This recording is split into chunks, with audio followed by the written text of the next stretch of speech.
تقاته ولا تموتن إلا وأنتم مسلمون. Tapi di antaranya kita harusnya muraqabah, merasa diawasi oleh Allah Subhanahu wa taala karena banyak dalil yang memerintahkan masalah itu. Kita akan mulai teman-teman sekalian dengan firman Allah Subhanahu wa taala dalam surah Al-Baqarah, surah nomor 2 ayat 284 yang bunyinya a'udzubillahi minasyaitonir rajim. Lillahi ma fis samawati wa ma fil ard wa in tubdu ma fi anfusikum aw tukhfuhu yuhasibukum bihillah fayaghfiru liman yasha'u wa yu'adzibu man yasha'u wallahu ala kulli syai'in qadir. Kepunyaan Allah lah segala sesuatu yang ada di langit dan apa yang ada di bumi. Dan jika kamu menampakkan apa yang di dalam hatimu atau kamu menyembunyikannya, niscaya Allah akan membuat perhitungan dengan kamu tentang perbuatanmu itu. Artinya walaupun manusia tidak tahu, Allah tahu. Maka Allah mengampuni siapa yang dikehendakinya dan juga Allah menyiksa siapa yang dikehendakinya. Dan Allah Maha Kuasa atas segala sesuatu. Saksi bahasan kita, apapun yang kita sembunyikan, Allah mengetahuinya. Kemudian dalam surah Al-Imran, surah nomor 3 ayat 29 Allah pun berfirman, A'udzubillahi minasyaitonir rajim. Qul in tukhfu ma fi sudurikum aw tubduhu ya'lamhu Allah wa ya'lamu ma fis samawati wa ma fil ardi wallahu ala kulli syai'in qadir.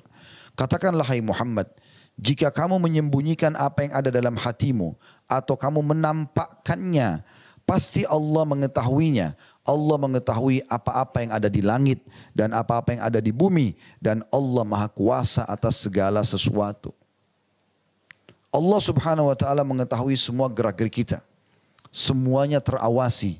Semuanya akan dipertanggungjawabkan depan Allah Subhanahu wa ta'ala pada hari kiamat. Apakah itu amal baik atau amal buruk.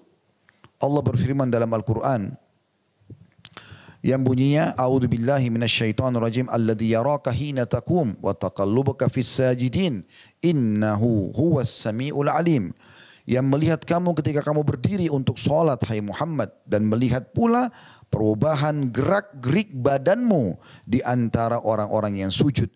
Sesungguhnya Dia Allah yang Maha mendengar lagi Maha mengetahui.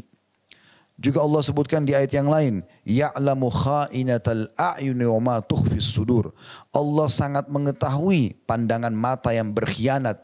Mungkin ada orang melihat ke sana, tapi sebenarnya tujuannya di sebelah sana, arah yang lain berbeda. Allah tahu semua pengkhianatan mata itu dan apapun yang disembunyikan oleh hati. Dan sekian banyak ayat-ayat Al-Quran yang menjelaskan masalah ini. Begitu juga dengan hadis Nabi alaihi salatu wassalam. Bagaimana Allah atau Nabi SAW mengatakan kepada Ibnu Abbas radhiyallahu anhuma di dalam hadis riwayat Tirmidzi. Ibnu Abbas berkata, "Kuntu khalfan Nabi sallallahu alaihi wasallam, yauman faqal." Satu hari pernah aku ada di belakang Nabi SAW dan beliau bersabda kepadaku, "Ya gulam, wahai anak kecil, inni u'allimuka kalimat." Aku akan ajarkan kepadamu kalimat-kalimat yang penting kau jadikan sebagai prinsip hidupmu. Ihfadillah yahfaduk. Jaga selalu hubunganmu sama Allah, Allah akan jaga selalu keadaanmu. Ihfadillah tajidhu tujahak. Selalulah jaga hubunganmu sama Allah, yang halal saja kau nikmati, yang diperintahkan kerjakan, yang dilarang semua jauhi. Maka engkau akan melihat Allah akan selalu memenuhi kebutuhanmu. Kita tutup teman-teman sekalian dengan manfaat muraqabah. Yang pertama, muraqabah itu akan menyampaikan kita pada tingkat tertinggi dalam agama kita, yaitu ihsan. Sebagaimana sabda Nabi SAW di dalam hadis yang masyhur, hadis ya riwayat Imam Muslim dari Umar bin Khattab radhiyallahu anhu pada saat Jibril datang. Hadisnya panjang tapi ringkasnya adalah pada saat itu Jibril bertanya, ya, fa akhbirni kepada Nabi SAW, fa akhbirni anil ihsan. Beritahukan kepadaku tentang ihsan. Setelah Nabi tanya apa itu Islam, apa itu iman, lalu ditanya tingkat tertinggi dalam agama adalah ihsan. Qala, maka Nabi SAW bersabda, an ta'budallaha ka'annaka tarahu, fa in lam takun tarahu fa innahu yarak. Engkau menyembah Allah seakan-akan engkau melihatnya, dan menyembah artinya patuh kepadanya, tunduk kepadanya, mengerjakan perintah, meninggalkan larangan. Jadi seakan-akan Allah melihatmu, kalau kau tidak seakan-akan kau melihatnya. Kalau kau tidak melihatnya, maka pasti dia akan melihatmu. Juga yang kedua teman-teman sekalian, dia akan menyampaikan kita pada tingkat ketakwaan tertinggi. Dan juga kita akan selalu merasa diawasi oleh Allah SWT dan akhirnya kita selalu patuh, tingkat ketakwaan tertinggi. Disebutkan dalam hadis Abu Dzar radhiyallahu anhu atau Abi Dzar radhiyallahu anhu, beliau berkata bahwasanya Rasulullah SAW atau dua nukil dari Abi Dzar dan juga Muadz bin Jabal, dua sahabat yang radhiyallahu anhuma meriwayatkan bahwasanya Rasulullah SAW berkata, "Ittaqillah haitsu ma kunt." Bertakwalah kepada Allah, selalu patuh pada perintahnya, tinggalkan larangannya. Dimanapun kau berada, walaupun tidak ada yang melihatmu dari manusia, Allah selalu mengawasi. Wa atbi'is sayyi'atal hasanata tamhuha. Dan selalu ikuti, kalau kau pernah buat dosa, sekarang ganti, tebus dengan kebaikan-kebaikan. Salah satu bentuk kesempurnaan tobat seorang hamba, dia tutup kesalahannya masa lalu dengan kebaikan sekarang. Makanya Ikrimah bin Abi Jahl radhiyallahu anhu, dia dulu sebelum masuk Islam di pembebasan kota Mekah, selalu ikut sama ayahnya Abu Jahal. Apapun yang ayahnya lakukan, dia selalu lakukan, termasuk menginfakkan harta dan segala macam. Maka setelah masuk Islam, dia menangis sambil mengatakan, "Ya Rasulullah, untuk menebus kesalahanku dulu, maka aku akan berinfak sekarang sejumlah harta yang pernah aku infakkan sebelum Islam untuk memerangi Anda. Memerangi Islam. Untuk menebus kesalahan-kesalahan dia." Seperti itulah orang mukmin harus mengganti kesalahan dia dengan kebaikan. Kalau dulu kita sering mengajak teman-teman kita pada tempat kemaksiatan, sekarang setelah tobat justru kita ajak mereka pada kebaikan-kebaikan. Lalu dikatakan wa khaliqin nasa bi khuluqin hasan, dan supaya kau bahagia selalulah bermuamalah dengan manusia dengan akhlak yang baik. Yang ketiga, tentu kita akan selalu dijaga oleh Allah SWT. Sebagaimana tadi riwayat Ibnu Abbas yang tidak perlu saya ulangi lagi. Sudah saya sebutkan tadi. Kalau kau menjaga hubunganmu sama Allah, kau akan dapat Allah atau selalu ketemukan Allah di hadapanmu. Hadis riwayat Tirmidzi. Yang keempat, orang yang muraqabah akan sangat jauh dari maksiat. Dan maksiat adalah pelanggaran. Seperti kita misalnya di kantor sangat tahu.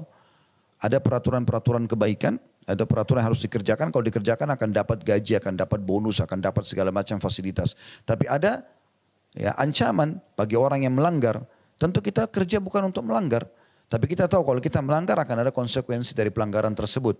Seperti itu kurang lebih. Nah, orang kalau sering muraqabah atau selalu menjadikan muraqabah, diawasi, merasa diawasi oleh Allah SWT, dia akan jauh dari kemaksiatan. Dan memang Allah SWT cemburu dengan hambanya.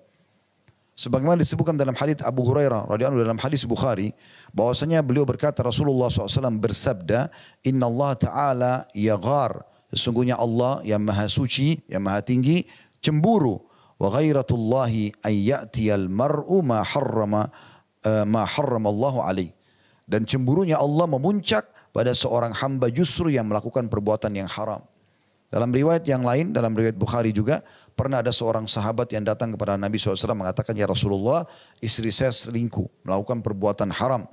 Maka apa yang harus saya lakukan?" Tiba-tiba Sa'ad radhiyallahu anhu bin Mu'adz menghenuskan pedangnya sambil mengatakan, "Ya Rasulullah, kalau terjadi padaku aku akan bunuh keduanya, aku akan hukum mati." Bukan dipenggal, tapi maksudnya di sini adalah ya dihukum, dirajam, sudah menikah masih berzina. Maka Nabi SAW mengatakan, "Atarawna ghiratus Sa'ad?" Apakah kalian lihat rasa cemburunya Sa'ad? Lihat bagaimana dia cemburu agama Allah, dilanggar, dilarang tapi masih dibuat oleh orang-orang. "Ana aghyaru min Sa'ad."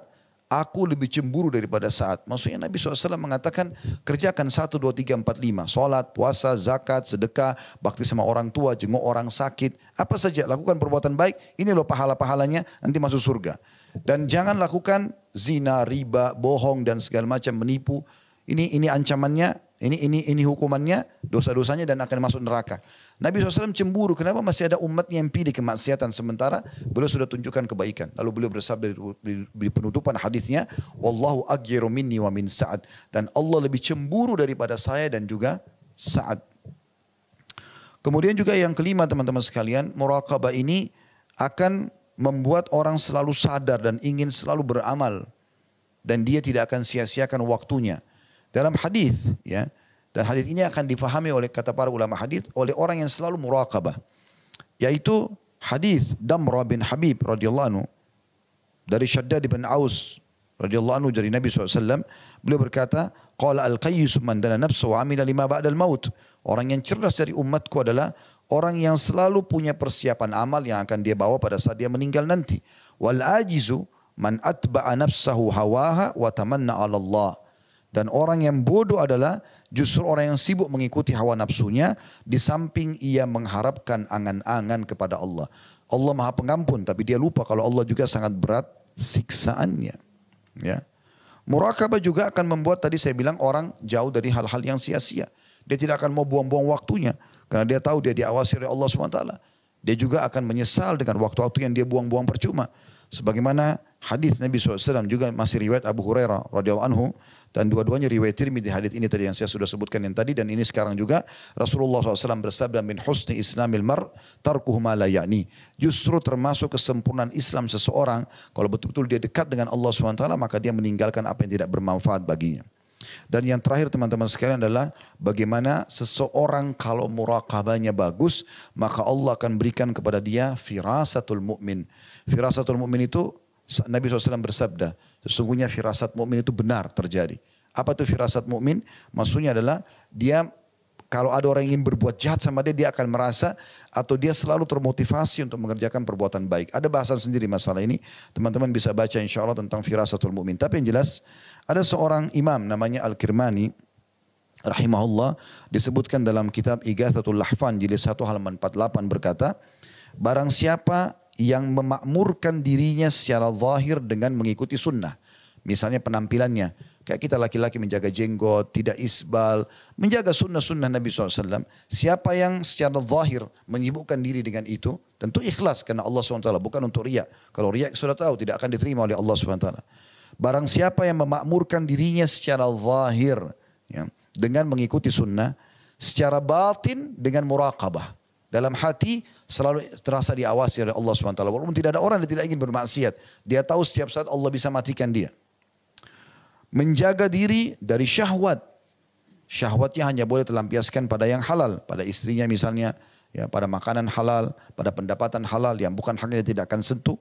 Menundukkan dirinya dari keharaman. Dan membiasakan diri konsumsi yang halal.